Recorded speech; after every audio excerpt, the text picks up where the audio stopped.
பலவீன நேரம் என் கிருபை உனக்கு போதும். உன் பலவீனத்தில் என் பலன் தருவேனென்றி நிழல் போல என் வாழ்வில் வருபவரே, விலகாமல் துணை நின்று காப்பவரே, நிழல் போல என் வாழ்வில் வருபவரே, விலகாமல் துணை நின்று காப்பவரே. வல்லமையோடு பாடுவோம். நீர் போதும் என் வாழ்விலே ஏசையா, நீர் போதும் என் வாழ்விலே, நீர் போதும் என் வாழ்விலே ஏசையா, நீர் போதும் என் வாழ்விலே. எப்பொழுதெல்லாம் நீங்கள் சோர்ந்திருக்கிறீர்களோ இதை பாடிக்கொண்டே இருங்கள். நீர் போதும் என் வாழ்விலே ஏசையா, நீர் போதும் என் வாழ்விலே என்று. இந்த வார்த்தைகள் நமக்கு நிச்சயமாக பலனளிக்கும், வாழ்வழிக்கும்.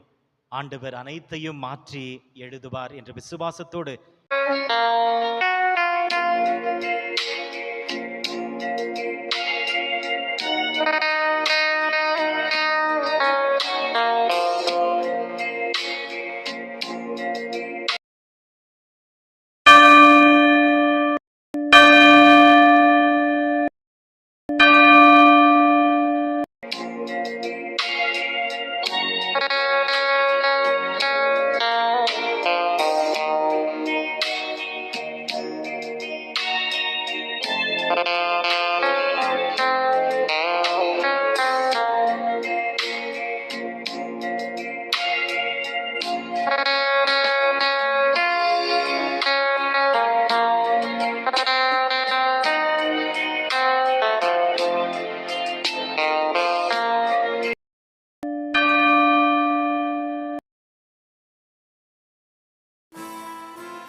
ஒரு மலராகவும் பாலகிலே சிறு மணலாகவும் வாழ்ந்திட சம்மதமே இறைவா, மாறிட சம்மதமே, சம்மதமே இறைவா.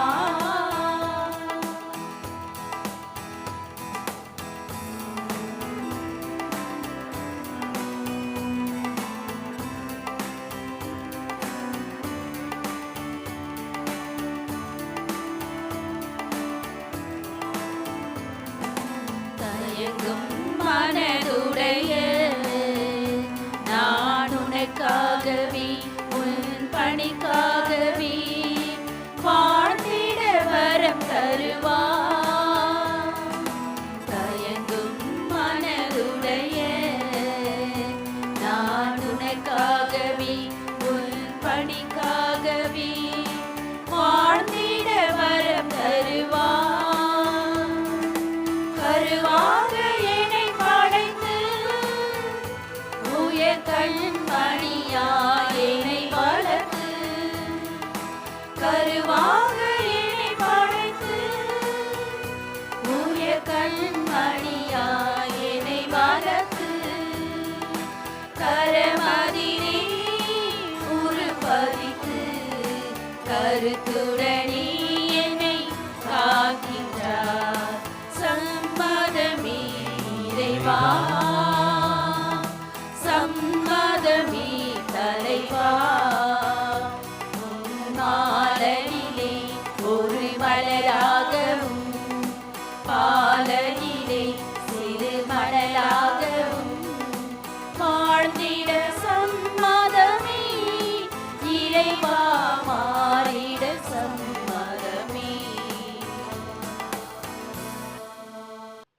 தந்தை மகன் தூயாவியாரின் பெயராலே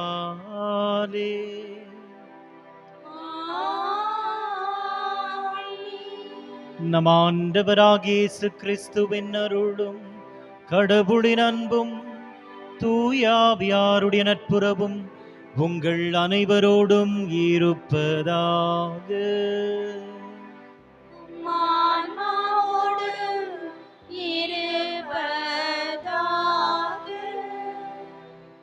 இயேசு கிறிஸ்துவில் என் அன்புக்குரிய சகோதர சகோதரிகளே, அன்பு பிள்ளைகளே, உங்கள் ஒவ்வொருவரையும் வாழ்த்தி அன்போடு இந்த திருபலிக்கு வரவேற்கின்றேன். இன்று பொது காலத்தின் 14வது ஞாயிறை நாம் கொண்டாடி கொண்டிருக்கிறோம். இன்றைய நற்செய்தியில் ஆண்டவர் வியக்கிறார். விசுவாசத்தை பார்த்து அல்ல, அவருடைய விசுவாச இன்மையை பார்த்து. இத்தனை வல்ல செயல்களை கண்டும் என்னுடைய வல்லமை மிக்க வார்த்தைகளை கேட்டும் இந்த மக்களால் என்னில் விசுவாசம் வைக்க முடியவில்லையே என்று ஆண்டவர் வியக்கின்றார். ஆண்டவரை நம்பியிருக்கும் நாம் விசுவாசத்தோடு வாழ, நம்முடைய விசுவாசத்தை வாழ்க்கையின் எந்த சூழ்நிலையிலும் இழந்து விடாமல் இருக்க இன்றைய வாசகங்கள் நமக்கு அறிவுறுத்துகின்றது. நம்முடைய உளம் திறந்து ஆண்டவருடைய வார்த்தையை கேட்போம். நம்முடைய விசுவாசத்தை ஆண்டவர் மேலும் பலப்படுத்தட்டும் என்று இந்த திருபலியில் தொடர்ந்து ஜெபிப்போம். முதல் வாசகம். தங்களிடையே ஓர் இறைவாக்கினர் வந்துள்ளார் என்பதை அறிந்து கொள்ளட்டும். இறைவாக்கினர் எசேக்கியேல் நூலிலிருந்து வாசகம். 2ஆம் அதிகாரம், இறைவசனங்கள் 2 முதல் 5 முடிய.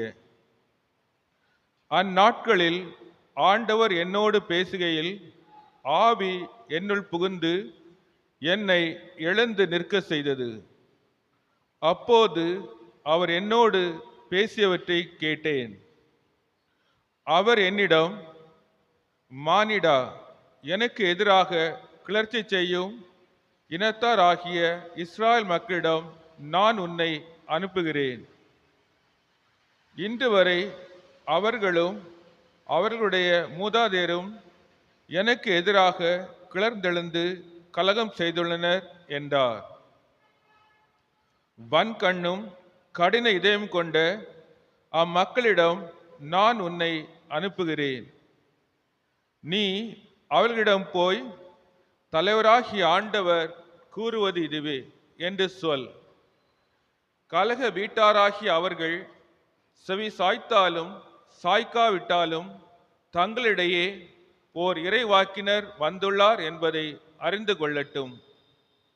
இது ஆண்டவர் வழங்கும் அருள்வாக்கு. ஆண்டவரே, எமக்கு இரங்கும் வரை எம் கண்கள் உம்மையே நோக்கியிருக்கும். ஆண்டவரே, எமக்கு இரங்கும் வரை எம் கண்கள் உம்மையே நோக்கியிருக்கும். விண்ணுலகில் வீற்றிருப்பவரே, உம்மை நோக்கியே என் கண்களை உயர்த்தியுள்ளேன். ஆண்டவரே, எமக்கு இரங்கும் வரை எம் கண்களை உம்மையே நோக்கியிருக்கும்.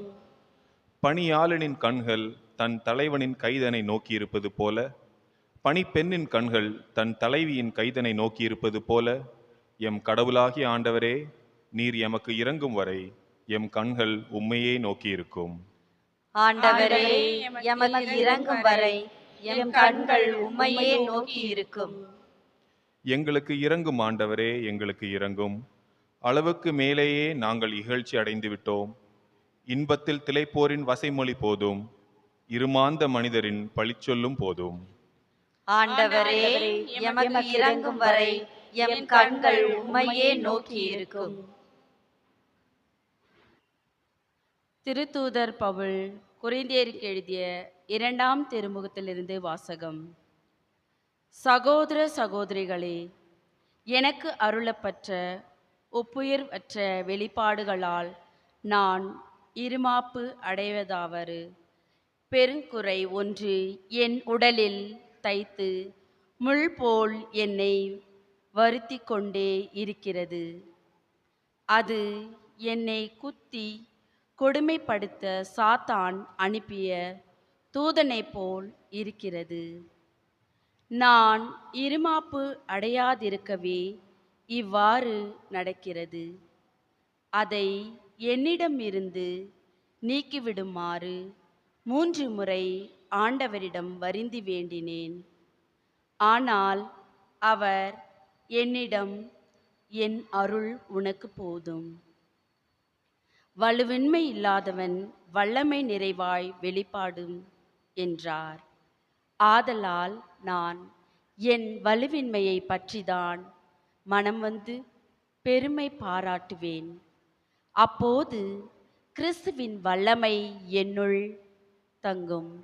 ஆகவே என் வலுவின்மையிலும் இகழ்ச்சியிலும் இடரிலும் இன்னலிலும் நெருக்கடியிலும் கிறிஸ்துவை முன்னிட்டு நான் அகமகிழ்கிறேன். ஏனெனில் நான் வலுவிற்றிருக்கும்போது வல்லமை பெற்றவனாக இருக்கின்றேன். இது ஆண்டவர் வழங்கும் அருள்வாக்கு.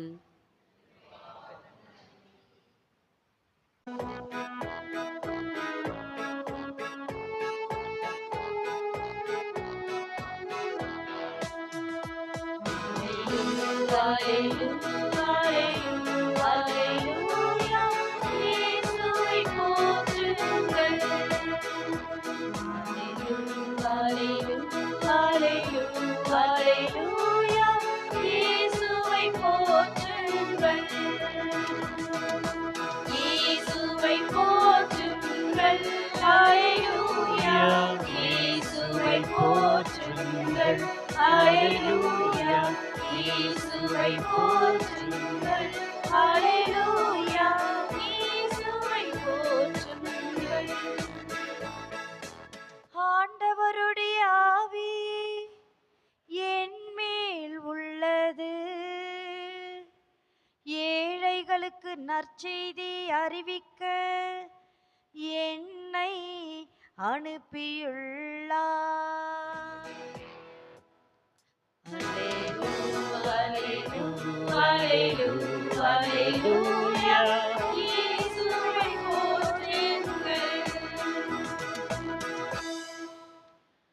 ஆண்டவர் உங்களோடு இருப்பாராக.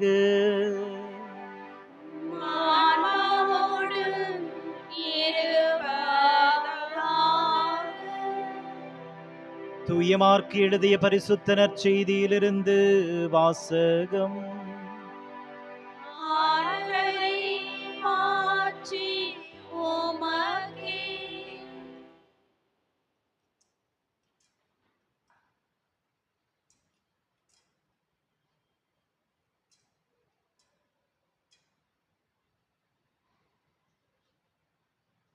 அக்காலத்தில் இயேசு தமது சொந்த ஊருக்கு வந்தார். அவருடைய சீடரும் அவரை பின்தொடர்ந்தனர். ஓய்வு நாள் வந்தபோது அவர் தொழுகை கூடத்தில் கற்பித்துக் கொண்டிருந்தார். அதை கேட்ட பலர் வியப்பில் ஆழ்ந்தனர். அவர்கள், இவருக்கு இவையெல்லாம் எங்கிருந்து வந்தன? என்ன இவருக்கு அருளப்பட்டுள்ள ஞானம்? என்ன இவருக்கு இவருடைய கைகள் ஆற்றும் வல்ல செயல்கள்? இவர் தர்ச்சர் அல்லவா? மரியாவின் மகன் தானே? யாக்கோபு, யோசே, யூதா, சீமோன் ஆகியோர் இவருடைய சகோதரர் தானே? இவர் சகோதரிகள் இங்கு நம்மோடு இருக்கிறார்கள் அல்லவா என்றார்கள். இவ்வாறு அவரை ஏற்றுக்கொள்ள அவர்கள் தயங்கினார்கள். இயேசு அவர்களிடம், சொந்த ஊரிலும் சுற்றத்திலும் தம் வீட்டிலும் தவிர மற்றெங்கும் இறைவாக்கினருக்கு மதிப்பு உண்டு என்றார். அங்கே உடல் நலமற்ற சிலர் மேல் கைகளை வைத்து குணமாக்கியதை தவிர வேறு வல்ல செயல்கள் எதுவும் அவர் செய்யவில்லை. அவர்களது நம்பிக்கையின்மையை கண்டு அவர் வியப்புற்றார். அவர் சுற்றிலும் உள்ள ஊர்களுக்கு சென்று கற்பித்து வந்தார்.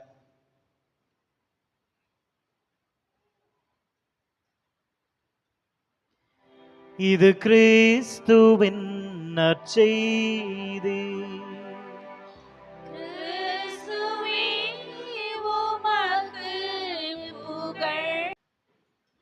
இறை இயேசு கிறிஸ்துவில் என் அன்புக்குரிய சகோதர சகோதரிகளே, அன்பு பிள்ளைகளே, பொது காலத்தின் 14வது ஞாயிறில் இருக்கிற நமக்கு இன்று ஆண்டவர் ஒரு ஆறுதலான செய்தியை சொல்கிறார்.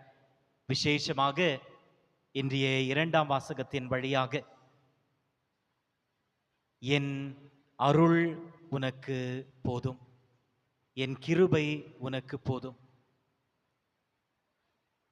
ஒவ்வொரு முறை குருவானவர் திருபலியை தொடங்கும் பொழுது இந்த வார்த்தைகளை கூறிதான் தொடங்குகிறார். நம் ஆண்டவராகிய இயேசு கிறிஸ்துவின் அருளும் கடவுளின் அன்பும் தூய ஆவியானவருடைய நட்புறவும், ஆண்டவருடைய அருள், ஆண்டவருடைய கிருபை தான் நம்முடைய இந்த கிறிஸ்துவ பயணத்தின் அடித்தளமாக இருக்கிறது. The grace of God is the basis of our Christian journey. அந்த கிருபை இல்லை என்று சொன்னால் நம்முடைய இந்த கிறிஸ்தவ பயணமே இல்லை. ஆகையால் தான் இந்த திருபலி தொடங்கும் பொழுது அந்த அருளோடு நாம் தொடங்குகிறோம். நம்முடைய ஆண்டவருடைய கிருபை உங்களோடு இருக்கட்டும், அவருடைய ஆற்றல் மட்டும்தான் நம்மை வழிநடத்தும் என்ற வார்த்தைகளை சொல்லி குருவானவர் திருபலியை தொடங்குகின்றார். இன்று அதே வார்த்தையை புனித பவுலடிகளாருக்கு ஆண்டவர் கூறுகின்றார். இன்று புனித பவுலை பற்றி பேசுவதில் எனக்கு மிகவும் மகிழ்ச்சி. என்னுடைய தாய்ப்பங்கில் இன்று புனித பேதுரு பவுலின் பெருவிழாவை கொண்டாடி கொண்டிருக்கிறார்கள். புனித பவுலடிகளார் இன்றைய 2ஆம் வாசகத்தில் கூறுகிறார், என்னுடைய உடலில் முள் ஒன்று தைத்து கொண்டிருக்கிறது, அது என்னை கொடுமைப்படுத்தி கொண்டிருக்கிறது, இதை அகற்றுமாறு ஆண்டவரிடம் நான் 3 முறை கேட்டேன். ஆண்டவரே, என்னுடைய உடலில் தைத்து கொண்டிருக்கும் இந்த முள், இந்த ஒரு கொடுமையானது என்னை வதைத்து கொண்டிருக்கிறது, இதை அகற்றி விடுங்கள் என்று நான் 3 முறை கேட்டேன். ஆனால் ஆண்டவர் கொடுத்த பதில், என்னுடைய கிருபை உனக்கு போதும், என்னுடைய கிருபை உனக்கு போதும் என்று ஆண்டவர் சொல்கிறாரே, இது பவுலடிகளாருக்கு மட்டும் சொல்லப்பட்ட ஒரு வாக்கியமா? இல்ல பவுலடிகளாருக்கு மட்டும் கொடுக்கப்பட்ட ஒரு ஆசீர்வாதத்துக்குரிய வார்த்தைகளா? ஒரு வாக்குறுதியா? என் கிருபை உனக்கு போதும் என்ற வாக்குறுதி. நாம் மீட்பின் வரலாறை பார்க்கும் பொழுது இந்த மீட்பின் வரலாறு முழுவதும் ஆண்டவர் இந்த வார்த்தையை தொடர்ந்து சொல்லிக் கொண்டேதான் இருக்கிறார், என் கிருபை உனக்கு போதும். Throughout the history of salvation, the Lord has been telling us, my grace is sufficient for you. இந்த மீட்பின் வரலாறை நாம் சற்று பார்க்கும் பொழுது எப்படியெல்லாம் என்னுடைய கிருபை உனக்கு போதும் என்று ஆண்டவர் சொல்லியிருக்கிறார். தொடக்க நூல் 12ஆம் அதிகாரத்தில் நாம் வாசிக்கிறோம், ஆபிரகாமுடைய அழைத்தல். ஆபிரகாமை ஆண்டவர் அழைக்கின்றார், ஆபிரகாமே வா, உன்னுடைய சொந்த நாடை விட்டு, உன்னுடைய சொந்த மக்களை விட்டு, உன்னுடைய மொழியை, கலாச்சாரத்தை எல்லாத்தையும் விட்டு நீ வெளியே வா, நான் உனக்கு காண்பிக்கும் இடத்திற்கு நீ செல். எதை நம்பி ஆபிரகாம் அனைத்தையும் விட்டு வந்திருப்பார்? ஆண்டவருடைய கிருபையை மட்டுமே நம்பி, ஆண்டவருடைய அருளை மட்டுமே நம்பி. வேறு எந்த நம்பிக்கை ஆபிரகாமுக்கு? அனைத்தையும் விட்டு அவர் வெளியேறிய பொழுது, அவருடைய நாடை, மக்களை, தனக்கு உரியவர்களை அனைத்தையும் விட்டு அவர் வெளியே வந்த பொழுது அவர் நம்பியது ஆண்டவருடைய அருளை மட்டும்தான், ஆண்டவருடைய கிருபையை மட்டும்தான். அதை மட்டும் நம்பிதான் ஆபிரகாம் அனைத்தையும் விட்டு வெளியேறினார். விடுதலை பயண நூல் 3ஆம் அதிகாரம் மோசேயினுடைய அழைத்தலை நாம் பார்க்கிறோம். 3ஆம் நூல் வசனங்கள் 3ஆம் அதிகாரம் வசனம் 11, 12 மோசேயினுடைய பயத்தையும் ஆண்டவருடைய வாக்குறுதியையும் பார்க்கிறோம். மோசே, ஆண்டவர் அழைக்கிறார், மோசே, என்னுடைய மக்களின் அழுகை குரல் என்னுடைய செவிக்கு கேட்டிருக்கிறது, நான் அவர்களை மீட்கப் போகிறேன், நீ என்னுடைய பிரதிநிதியாக இருப்பாய். என்னென்னமோ சொல்லி பார்க்கிறார் மோசஸ், என்னால ஆவாது. கடைசியாக அவர் சொல்கிறார் 3ஆம் அதிகாரம் 11ஆம் வசனத்தில், அந்த அரசனிடமும் அந்த மக்களிடமும் நான் போய் நிற்க எனக்கு பயமாக இருக்கிறது. I'm afraid to face the king and the people of Egypt. எனக்கு பயமாக இருக்கிறது. அப்பொழுது 12ஆம் அதிகார வசனத்தில் ஆண்டவர் சொல்வார், நான் உன்னோடு இருப்பேன், என் அருள் உன்னோடு இருக்கும், என்னுடைய கிருபை உன்னோடு இருக்கும். மோசே, நீ பாரோ மன்னன் முன் நிற்கும் பொழுது, உன்னுடைய வார்த்தைகளில், உன்னுடைய செயல்களில் என்னுடைய கிருபை வெளிப்படும், என்னுடைய அருள் வெளிப்படும். பயப்படாதே, நான் உன்னோடு இருக்கிறேன். என் அருள் உன்னோடு பயணிக்கும். நீ எதையெல்லாம் செய்கிறாயோ அதையெல்லாம் நான் பலப்படுத்துவேன், ஆசீர்வதிப்பேன்.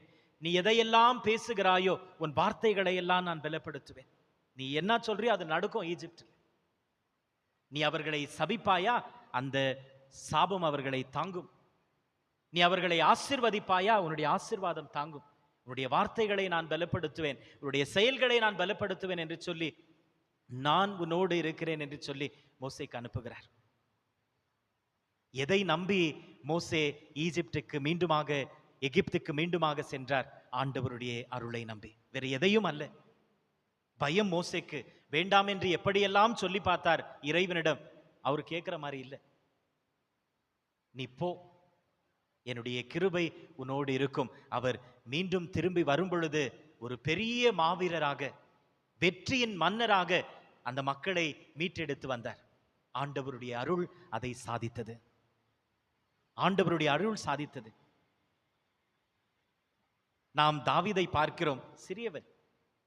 சாமுவேல் முதல் புத்தகம் 17ஆம் அதிகாரம், அந்த அதிகாரத்தில் வாசிக்கும் பொழுது தாவீது கோலியாத்தை சந்திக்க வேண்டும். கோலியாத்து மிகவும் வலிமையான ஆள், பெரியவர், சக்திசாலி. தாவீது சிறியவன். அந்த பெரிய சக்திசாலியை, அந்த வலிமையுள்ள அந்த நபரை தாவீது வென்று எழுந்தது அவருடைய பலத்தால் அல்ல, ஆண்டவருடைய கிருபையால், ஆண்டவருடைய அருளால். முதல் புத்தகம், சாமுவேலினுடைய முதல் புத்தகம் 17ஆம் அதிகாரம் 50வது வசனத்தில் நாம் வாசிக்க கேட்கிறோம், தாவீது அரசன் கோலியாத்தை கொன்று வீழ்த்தினார் என்று. அப்பேற்பட்ட ஒரு வலிமையான ஒரு நபரை கொன்று அவர் வீழ்த்த வேண்டும் என்று சொன்னால், சிறிய மனிதன் இவர் தாவீது. ஆண்டவருடைய கிருபைதான் தாவீதோடு நின்றது, ஆண்டவருடைய அருள் தான் தாவீதோடு நின்றது. நாம் விவிலியத்தில் வாசிக்க கேட்கிறோம் 3 நபர்கள். நிச்சயமாக இந்த பேரை நம்மால் மறக்கவே முடியாது. மிகவும் கடினமான பேர்களாக இருந்தாலும் நம்முடைய நினைவில் நிச்சயமாக இருக்கும். ஷத்ரக், மேஷக், அபெத்நேகோ. இந்த 3 பெயர்களை நாம் மறக்க முடியாது. ஆண்டவரை தங்களுடைய உயிருக்கும் மேலாக நேசித்தவர்கள். என்ன நேர்ந்தாலும், எந்த வேளையிலும் எங்களுடைய இறைவனை தொழுவதை நாங்கள் விட்டுக் கொடுக்க மாட்டோம். எங்கள் இறைவனை தவிர, அந்த ஒரே இறைவனை தவிர வேறு எந்த இறைவனையும், வேறு யாரையும் நாங்கள் தொழமாட்டோம். அதைதான் முதல் கட்டளையில் ஆண்டவர் சொல்லுகிறார், உனக்கு கர்த்தாவான சர்வேஸ்வரன் நாமே, நம்மை தவிர உனக்கு வேறு எந்த இறைவனும் இல்லாமல் போவதாக. அதைதான் இந்த ஷத்ரக், மேஷக், அபெத்நேகோ, மன்னனை இவர்கள் வணங்குவதில்லை என்று சொன்ன பொழுது வணங்க மாட்டோம் என்று சொல்கிறார்கள். எங்களுடைய உண்மையான கடவுளை தவிர வேறு எவரையும் நாங்கள் வணங்க மாட்டோம். அப்பொழுது இவர்களை அந்த எரியும் நெருப்பின் கிணற்றில் போடுகிறார்கள். அந்த எரியும் நெருப்பின் கிணற்றில் அவர்களை காப்பாற்றியது ஆண்டவருடைய கிருபை, ஆண்டவருடைய அருள். நபுக்கத்நேசர் மன்னன் இவர்களை அந்த எரியும் நெருப்பின் கிணற்றில் போடச் சொல்கிறான். ஆனால் இவர்கள் உள்ளே நடமாடி கொண்டிருக்கிறார்கள். எப்படி என்ற கேள்விக்கு பதில் ஆண்டவருடைய பிரசன்னம், அவருடைய கிருபை. தொடர்ந்து சொல்லிக்கொண்டே இருக்கலாம். ஆகையால் தான் சொன்னேன், என்னுடைய கிருபை உனக்கு போதும் என்று புனித பவுலடிகராலை மட்டும் பார்த்து ஆண்டவர் சொல்லவில்லை. இந்த மீட்பின் வரலாறில் அனைவரையும் பார்த்து, நம்மையும் பார்த்து எத்தனை முறை சொல்லி இருக்கிறார், என்னுடைய கிருபை உனக்கு போதும், என்னுடைய அருள் உனக்கு போதும். உன்னுடைய வாழ்க்கையின் இந்த முள்ளை, இந்த கொடுமையை சந்திக்க என்று சொல்லி, அவருடைய அருளால் தானே நம்முடைய வாழ்க்கையின் அநேக கண்ணீரை, கவலைகளை நாம் சந்தித்திருக்கிறோம், மீண்டு எழுந்திருக்கிறோம். இல்லை என்றால் அநேக நேரத்தில் நாம் மாண்டு விட்டிருப்போம். எத்தனையோ கவலைகளை நினைத்து பார்க்கும் பொழுது, திரும்பி பார்க்கும் பொழுது, என் ஆண்டவர் தான் என்னை மீட்டிருக்கிறார், என் ஆண்டவர் தான் என் குடும்பத்தை மீட்டிருக்கிறார், அவருடைய கிருபை தான் எங்களை வழிநடத்தி இருக்கிறது என்று நம்மாலும் சொல்ல முடியும். ஆபிரகாம், மோசே, தாவீது, ஷத்ரக், மேஷக், அபேத்நேகோ இவர்களால் மட்டும் அல்ல, நம்மாலும் சொல்ல முடியும். தொடர்ந்து புதிய ஏற்பாட்டில் நாம் வாசிக்க கேட்கிறோம். லூக்கா எழுதிய நற்செய்தி அதிகாரம் 9. தன்னுடைய அப்போஸ்தலர்களை ஆண்டவர் அனுப்புகின்றார். அனுப்பும் பொழுது ஆண்டவர் இந்த வார்த்தைகளை சொல்கிறார். சென்று நற்செய்தியை அறிவிங்கள் என்று சொல்லியிருக்கலாம். ஆனால் அவர்களை அனுப்பும் பொழுது ஆண்டவர் சொல்லும் வார்த்தைகள், நீங்கள் போகும் பொழுது உணவையோ பணப்பையோ 2 உடைகளையோ ஆடைகளையோ எடுத்து போவாதீங்க. என்ன அர்த்தம்?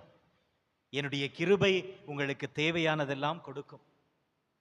உங்களுடைய தேவைகளை நான் பார்த்துக் கொள்வேன். என்னுடைய கிருபை உங்களோடு உங்களுடைய இந்த பணி வாழ்க்கையில் தொடரும். என்னுடைய அருள் உங்களோடு இருக்கும்.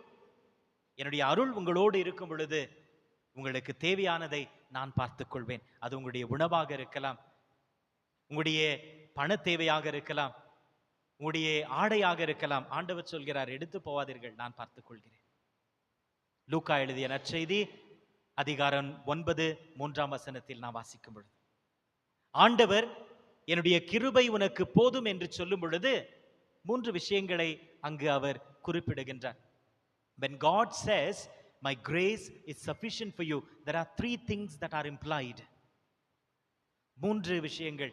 இறைவன் நம்மை மீட்கிறார், இறைவன் நம்மை பேணி காக்கிறார், 3வது நம்முடைய தேவைகளை அவர் நிறைவு செய்கிறார். God saves, God sustains, God supplies our need. இந்த 3 S மறக்காதீங்க. God saves, God sustains, God supplies our need. என்னுடைய கிருபை உனக்கு போதும் என்று சொல்லும் பொழுது இதைதான் ஆண்டவர் சொல்கிறார். மோசே, நான் ரட்சிப்பேன், நான் என்னுடைய மக்களை பராமரிப்பேன், நான் அவர்களுடைய தேவைகளை எல்லாம் நிறைவு செய்வேன். அதைதான் நாம் மீட்பின் வரலாறை பார்க்கிறோம்.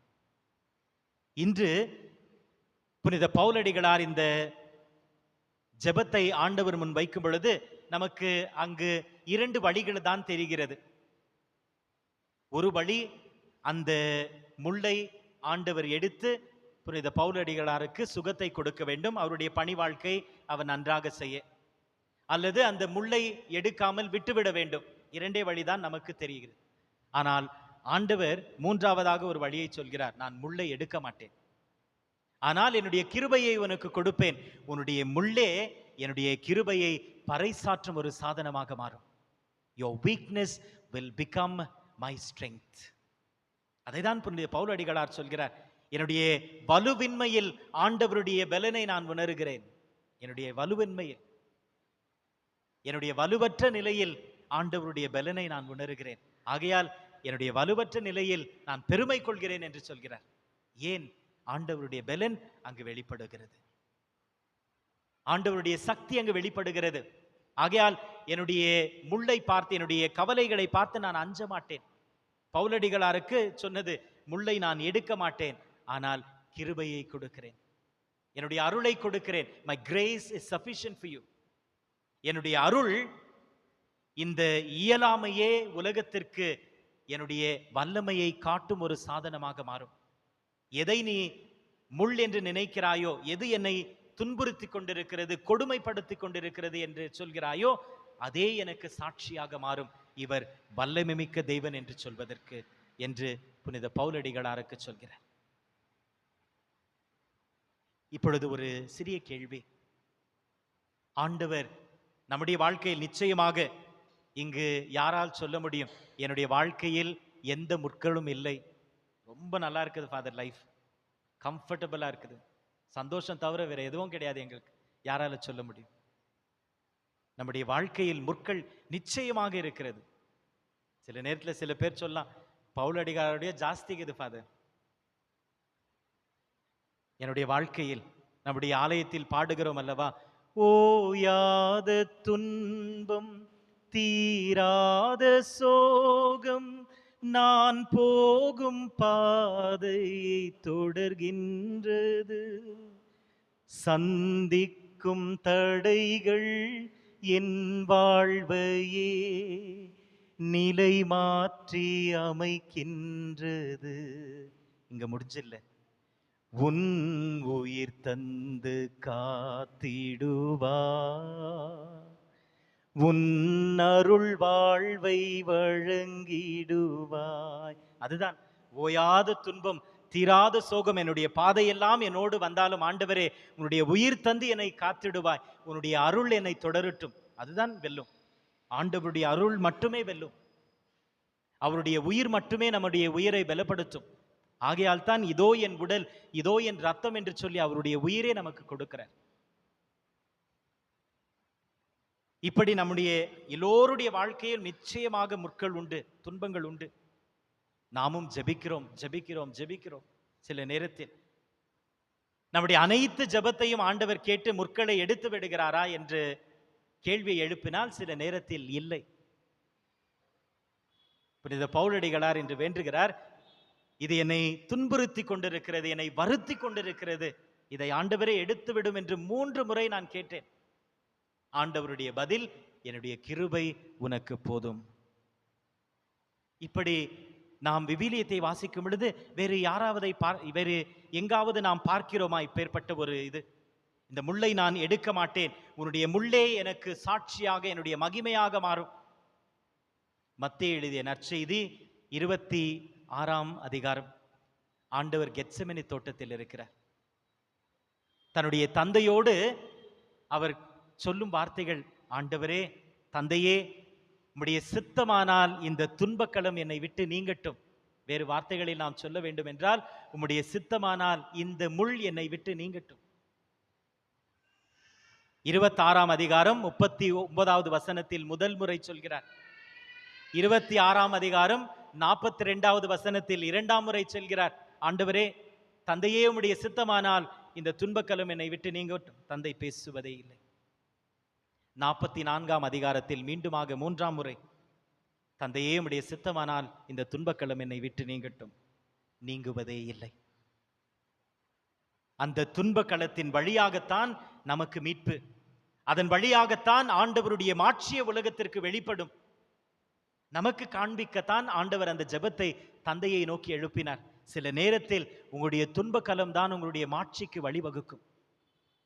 நம்முடைய துன்பக்களம் தான் நம்மை மாட்சியின் பாதையில் இட்டு செல்லும். அதை நமக்கு எடுத்துரைக்கத்தான் ஆண்டவர் 3 முறை தந்தையை நோக்கி ஜெபித்தார். 3 முறை தந்தையை நோக்கி ஜெபிக்க காரணம், உங்களுடைய துன்பங்கள் தான் சில நேரத்தில் மாட்சிக்கு வழிவகுக்கும். Your suffering will lead you to glory. Will lead you to glory.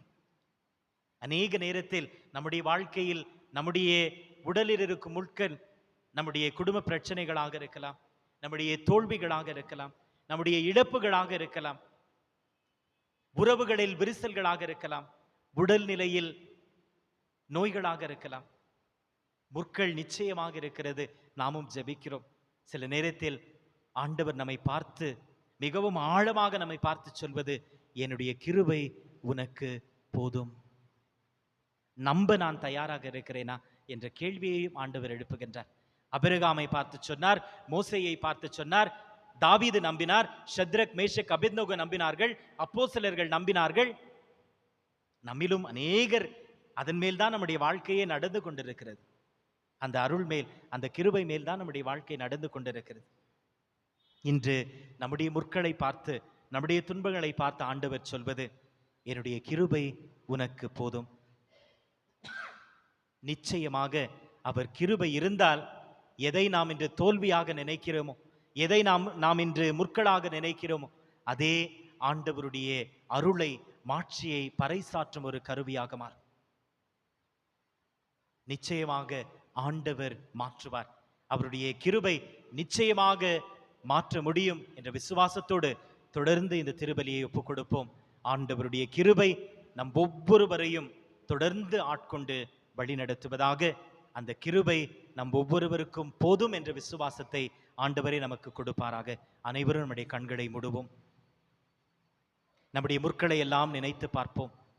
எதெல்லாம் நம்முடைய உள்ளத்தில் முற்களாக குத்தி கொண்டிருக்கிறதோ, நம்மை கொடுமைப்படுத்தி கொண்டிருக்கிறதோ, இந்த நேரத்தில் அவருக்கு ஒப்புக் கொடுப்போம்.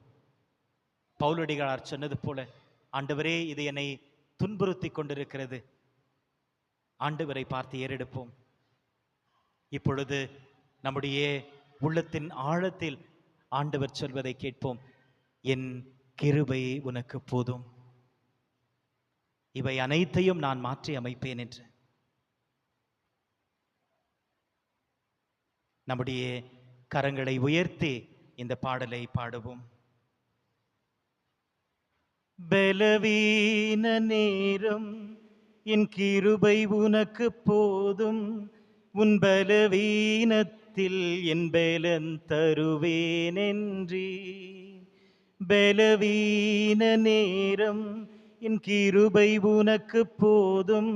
உன் பலவீனத்தில் என் பலன் தருவேனென்றி. நிழல் போல என் வாழ்வில் வருபவரே, விலகாமல் துணை நின்று காப்பவரே. நிழல் போல என் வாழ்வில் வருபவரே, விலகாமல் துணை நின்று காப்பவரே. வல்லமையோடு பாடுவோம்.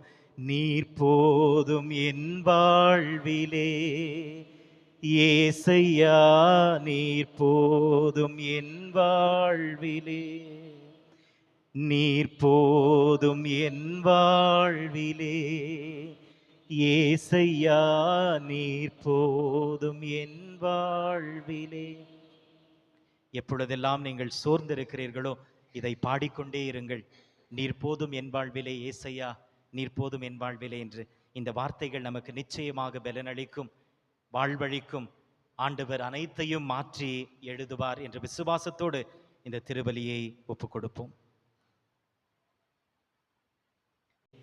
என் கிருபை உனக்கு போதும் என்று சொன்ன ஆண்டவருடைய பிரசன்னத்தில் இருக்கிறோம் என்பதை உணர்ந்தவர்களாக அவருடைய கிருபைக்காக இப்பொழுது ஜெபிப்போம்.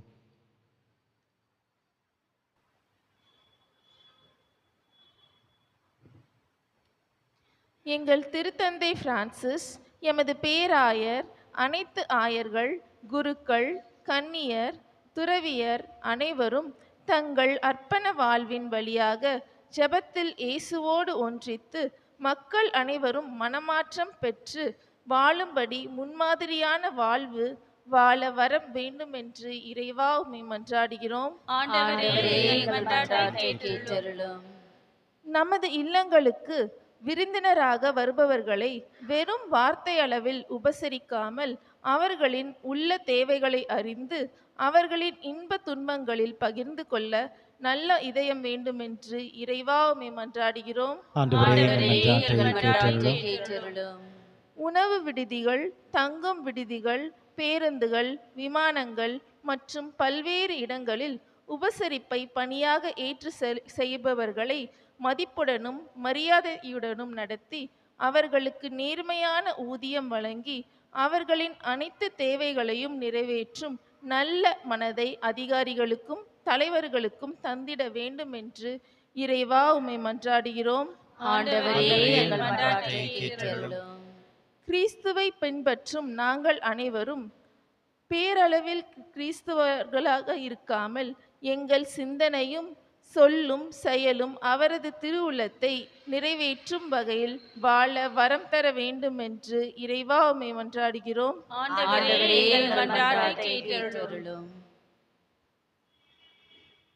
நம்முடைய தனிப்பட்ட தேவைகளுக்காக ஜெபிப்போம். நம்முடைய குடும்பத்திற்காக ஜெபிப்போம். நோயுற்றோருக்காக ஜெபிப்போம். நம்முடைய பங்கில் 2 பேர் ஹாஸ்பிட்டலில் அட்மிட் ஆகியிருக்கிறார்கள். அவர்களுக்காக ஜெபிப்போம். யாரெல்லாம் நோயுற்று அவதிப்பட்டு கொண்டிருக்கிறார்களோ அவர்களை ஆண்டவர் சந்திக்கவும், என் கிருபை உனக்கு போதும் என்று அவர்களுக்கு சொல்லவும் இந்த நேரத்தில் ஜெபிப்போம்.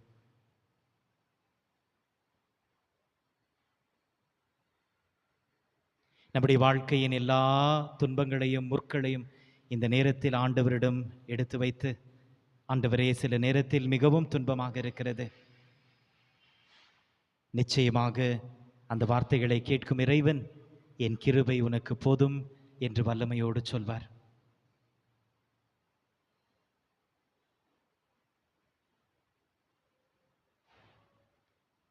எனக்காக ஜெபியுங்கள் என்று அநேகர் நம்மிடம் கேட்டிருக்கிறார்கள். அவர்களுக்காக தொடர்ந்து ஜெபிப்போம்.